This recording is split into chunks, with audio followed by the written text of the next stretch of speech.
How did Tyler Ward go from over 10 million monthly views to now just barely getting over 200,000 monthly views? Tyler Ward was on YouTube in the early days and became one of the most popular YouTubers who focused on music covers. He posted his first video all the way back in 2008, just a mere 3 years after YouTube was ever created. He gained over 2 million subscribers and his videos have been viewed over 5 billion times. Plus, he's had over 2 billion streams on other music platforms. He's making hundreds of thousands of dollars a month off of his music and YouTube, even doing collaborations with popular musicians like Jason Derulo, and even got featured on the Ellen DeGeneres show.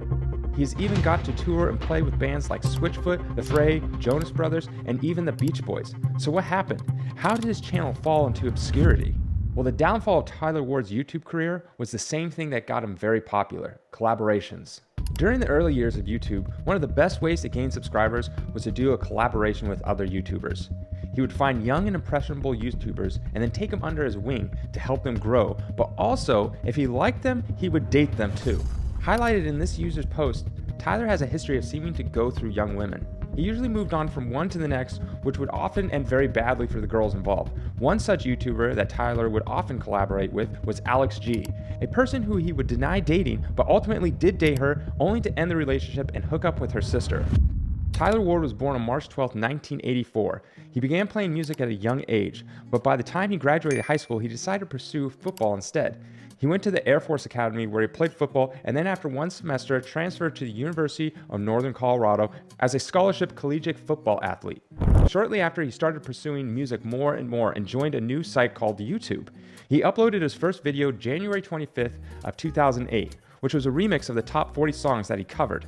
Most of the videos Tyler Ward would post were covers of famous songs. He'd post mostly acoustic videos himself playing different covers. For the first couple years, he just uploaded here and there. Then in about 2010, he really started ramping up the amount of videos he would upload and started collaborations with other YouTubers. One of his videos amassed millions of views pretty quickly and currently sits at 23 million views. During the early days of YouTube, there was a lot of viewers, but not nearly as many people making content as there is today. So the cover artist space was wide open and it was a lot easier to get noticed by the YouTube algorithm. Tyler even said himself that back in the early days of YouTube, the algorithm was very nice as it would put you on the very front page for everyone to see if you had a hit video. So everyone that would go to the main page of YouTube would see his video. This is where he started to take off, and during this time, Alex G was featured in many of his video collaborations. They originally met through a contest that Tyler had, in which the winner got to record 2 songs with him and be featured in his videos. Alex was a fan of Tyler's YouTube channel after seeing him do a song called Airliner. She said she watched every single one of his videos and one day got a message from a friend telling her to enter his contest.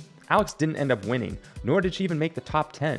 But even before the winner was announced, Tyler reached out to Alex and said, "Hey, you have a killer voice. Let's do a collaboration even if you don't win the contest." Alex was excited because this was her dream, and Tyler took her under his wing and helped her grow her own music channel to over 1 million subscribers. At one point, she had the fastest growing music channel on YouTube. The two of them became sort of a power duo in the cover artist genre on YouTube. They would collaborate on many songs, toured together, even had a joint channel together called the Tyler and Alex. Everything was going really good for Tyler and Alex. Many fans thought they were dating, which Tyler would deny, but that wasn't even true. This was about the time YouTube really started to change his life, not only money-wise, but fame-wise. He said during this time he was making about $9,000 to $14,000 a month just off AdSense, and now he was selling out shows. I got my first AdSense check in probably 2012 when I started monetizing. It was very, very small. It was like $200. But then a year and a half later, I started monetizing covers and it was like $9,000 to $14,000 a month, which is crazy. He remembers playing shows where he would only sell 10 tickets and most of them were just to his family members. But now he would just mention on social media he was playing a show and then the show would sell out. At one point, he was even sued by Sony, as during the early days of YouTube, record labels didn't look at cover artists as a good thing. He met with Sony and explained to them that this will only help their artist songs by having cover artists cover their songs. By 2013, he hit a high of 10 million views a month, and it was over 1 million subscribers. He was featured live on the Ellen DeGeneres show and released an original EP album which went on to chart 5th on the Billboard's Top 100 Uncharted list. He then got signed to Sony Music and even got to do a collaboration with Jason Derulo. He said during this time, he was selling his cover songs on iTunes and making about $20,000 to $40,000 a month off of them. Then in December of 2013, Tyler Ward would post his last video with Alex G, a cover of Timber by Pitbull. If you go over to Alex G's YouTube page, you'll see every single video collaboration has been deleted off her channel. The last video she posted with him was Baby It's Cold Outside, a Christmas cover back in December of 2013, which has since been deleted. So why would someone who's posted over 20 video collaborations simply stop making videos together? They went on tour together and even had a joint YouTube channel, which has since been deleted and all the videos on it. It was called Tyler and Alex, which was a vlog channel about their lives. So what happened? Well, this is where things get a little disturbing. For many years, Alex G stayed silent and didn't want to deal with any of the drama. It wasn't until years later that we'd find out what really happened. According to Alex, Tyler got her sister drunk and kissed her. At the time, her sister was Tyler's personal assistant and was only 19. Tyler was 31. This was just 2 days after Alex and Tyler broke up. Her sister felt so ashamed that she slept outside the tour bus. Tyler continued to do this for years and demanded her to keep quiet about it, even went as far as to threatening to fire her. But that was only half of it. While Alex and Tyler were dating and were making videos together, he was super critical of her appearance. He said her eyebrows were bad and needed to get fixed. He would even corner her in the bathroom with tweezers and pluck her eyebrows. I was cornered in the bathroom multiple times, tweezers in my face, him plucking away. I began plucking too, thinking this would make me more attractive.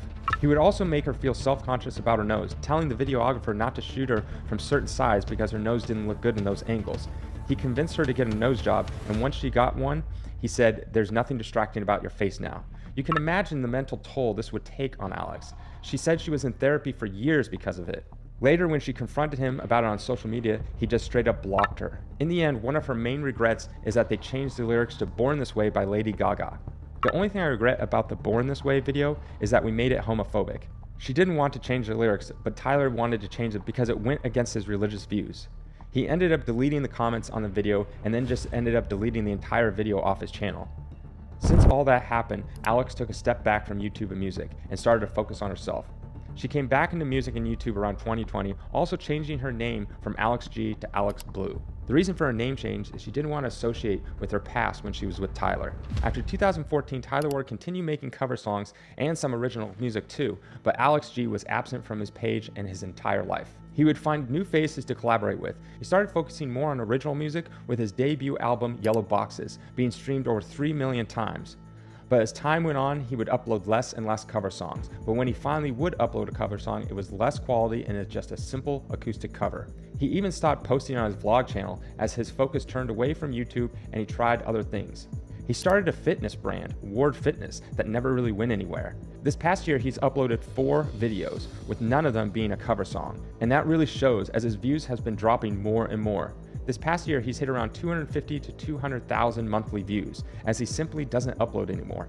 Even when he does upload his videos, they don't get that many views, especially for someone having over 2 million subscribers. It could be that his fans have moved on from him, or maybe he's tired of the YouTube grind. Maybe the drama became too much for him and it wasn't worth it anymore. Or maybe he has moved on from being in front of the camera to behind it.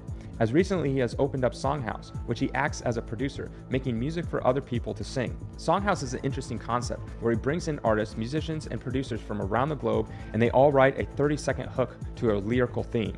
He will have maybe 5 to 10 different hooks written for the same song. He then posts them on social media, and if the song goes viral, he'll finish the entire song instead of just that 30-second clip. This seems to be his main focus right now as he's grown in popularity. There is a YouTube channel for his new venture, which doesn't seem to get too many views. He was featured on the Kelly Clarkson TV show and was also recently on a TED Talks about it. In any case, it seems that Tyler has mostly moved on from YouTube and YouTube has moved on from him.